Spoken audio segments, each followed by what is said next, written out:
Bonjour à tous, je suis Xenia Bordeaux et aujourd'hui je voudrais vous parler du parfum Accro, du parfumeur Olivier Cresp.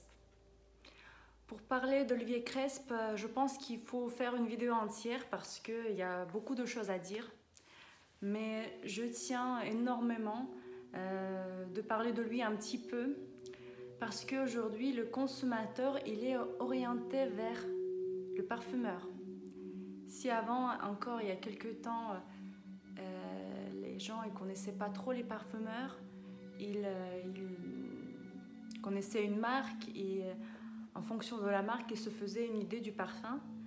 Alors aujourd'hui, c'est quand même important de connaître le parfumeur puisque les parfums, notamment dans le luxe, ils se répètent énormément. Donc pour pouvoir distinguer un parfum, on veut connaître le parfumeur. Olivier Cresp, il est né en 1955 à Grasse. Donc son père, il était courtier en matières premières et petit Olivier, il se baignait déjà dans ce monde de parfums, des odeurs.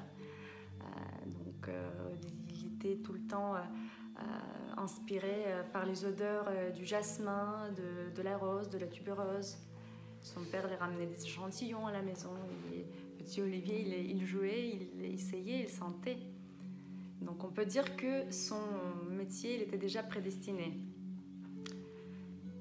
Et alors, d'ailleurs lui-même, il dit que l'odeur éveille un souvenir. Pour lui, c'est important, en créant les parfums, d'évoquer des souvenirs de son enfance. Début des années 90, les notes florales dominent dans la parfumerie.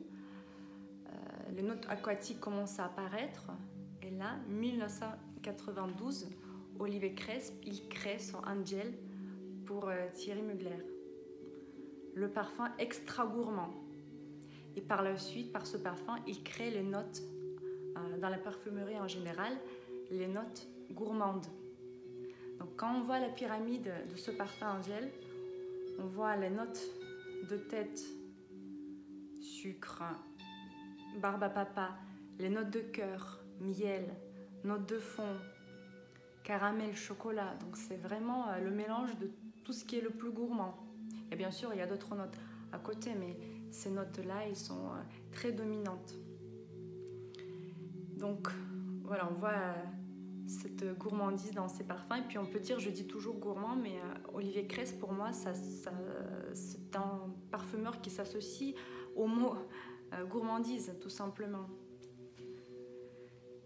Et donc, 2018, il crée sa propre marque avec sa fille Anaïs. D'ailleurs, c'est elle qui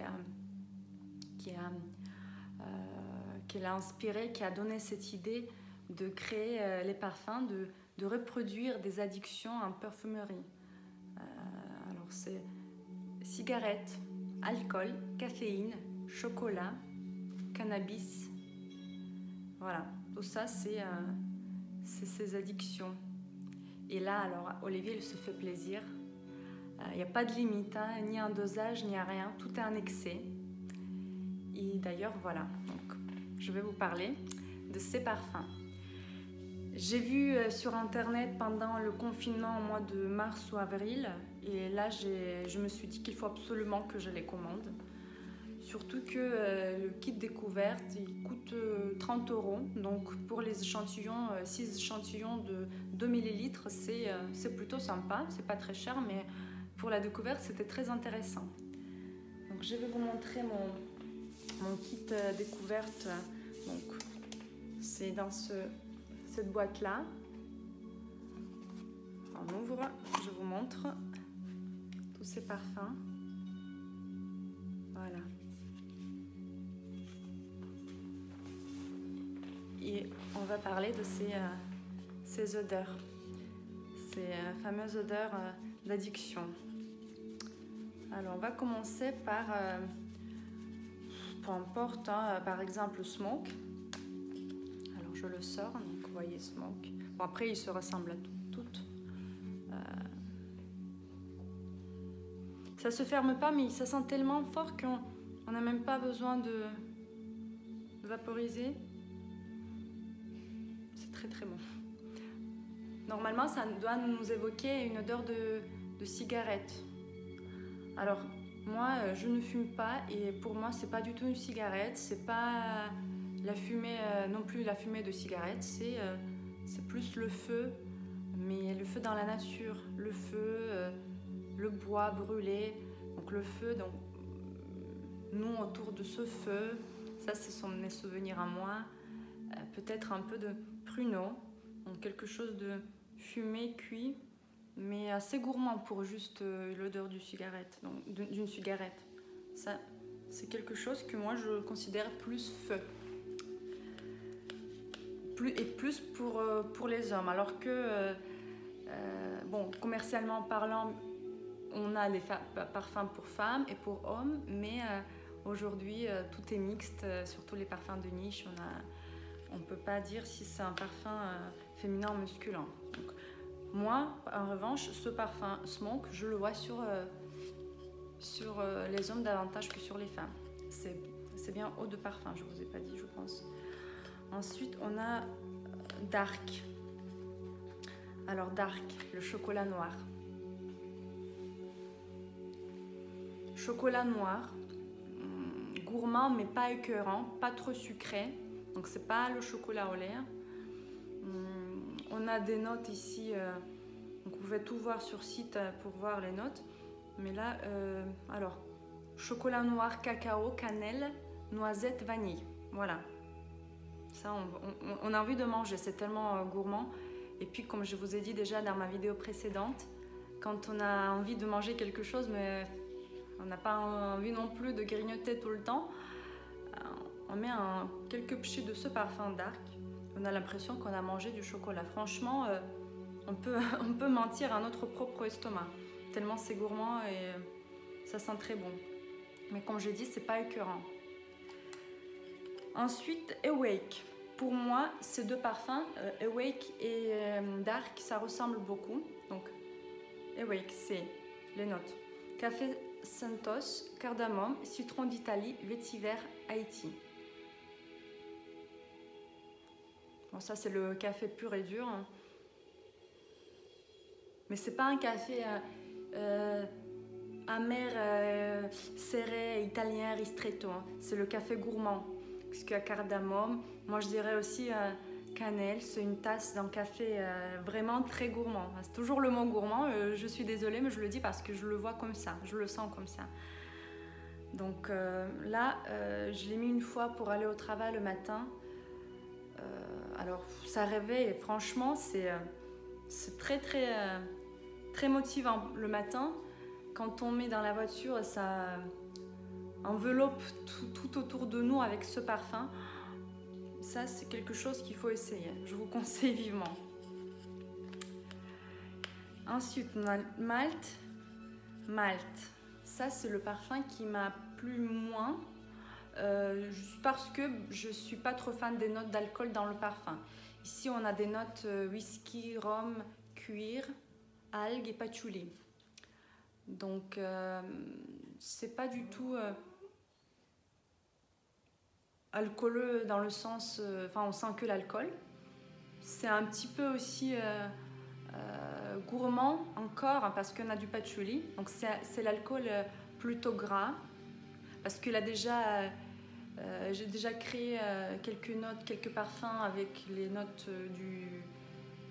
je crois que c'était le gin. Mais là, c'est une autre chose. Puis c'est maintenant à la mode les parfums d'alcool, notamment Kilian qui sort aussi ses parfums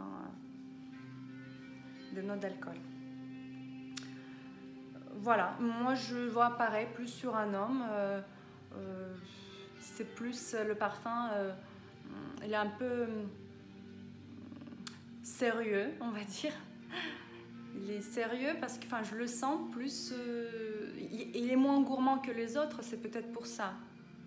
Mais sur la peau, je pense qu'il peut s'ouvrir de la manière très, très, très intéressante. Ensuite, on a Night. Alors, celui-là, il m'a vraiment choquée.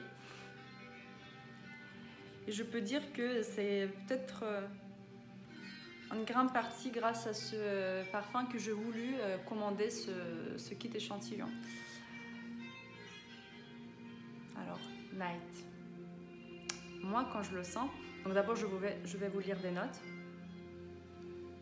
C'est rose bulgare, cumin, safran et agarout.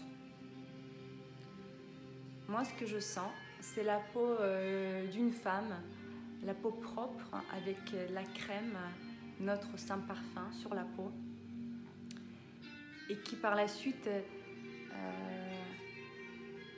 un peu transpirait après la nuit d'amour. Et donc à cette propreté, on ajoute un peu d'acidité du corps transpiré, si vous voyez ce que je veux dire. Donc c'est le note de cumin à mon avis qui donne cette odeur du corps de transpiration, un peu animalière. Mais la rose bulgare, c'est quelque chose de plus propre. Donc grâce à la rose, on ne va pas jusqu'à l'aspect animal pur et sale. Donc c'est plus vraiment la nuit d'amour, mais dans le sens des câlins, de douceur. Moi, je le vois comme ça. Et franchement, je dis bravo à cette création. Olivier, il a vraiment réussi à reproduire, pour moi, hein, à reproduire le corps de la femme. Je vois que le corps d'une femme avec ce parfum. Je ne sais pas si je pourrais le porter. Je le porte à la maison de temps en temps, mais comme il m'évoque tellement de choses, je ne pourrais pas me concentrer sur, sur le travail. Il est vraiment il est extraordinaire. Et finalement, Haze. Alors, celui-là, je vous montre dans un flacon de 100 ml parce que c'est celui-là que j'ai commandé. Voilà, ça c'est le flacon de 100 ml.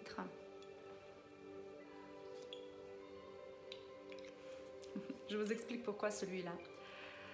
Tout d'abord, je vous parle des notes un petit peu. On a l'absinthe, armoise, eucalyptus, menthe verte, sauge claret, voilà, c'est la sauge.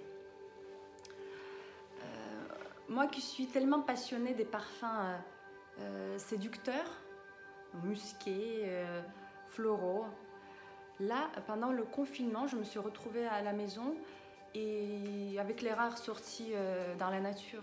Et là, je me suis dit que j'ai envie de sentir quelque chose de plus naturel, moins parlant, on va dire. Quelque chose pour moi.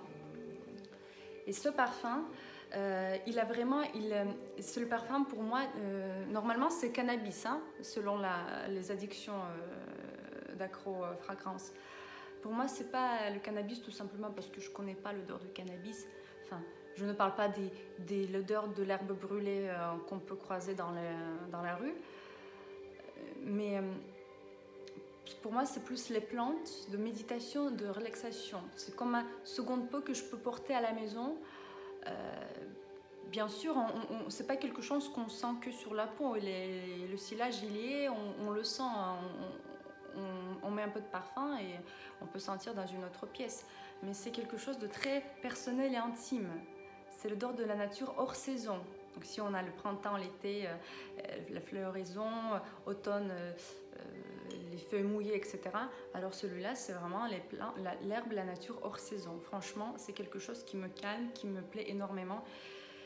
Je vous conseille, mais je vous conseille tous les parfums, tous les échantillons de cette marque pour essayer. Franchement, 30 € pour 6 échantillons, c'est pas énorme. Et comme ça, vous allez vous faire une idée comment le parfum peut être autre que ce qu'on connaît en général d'habitude. Voilà. C'est tout pour aujourd'hui. Je vous souhaite une très très bonne semaine et puis j'espère que ça vous a plu. Et voilà, donc on se retrouve bientôt dans une semaine. Gros bisous à tout le monde. Ciao, ciao!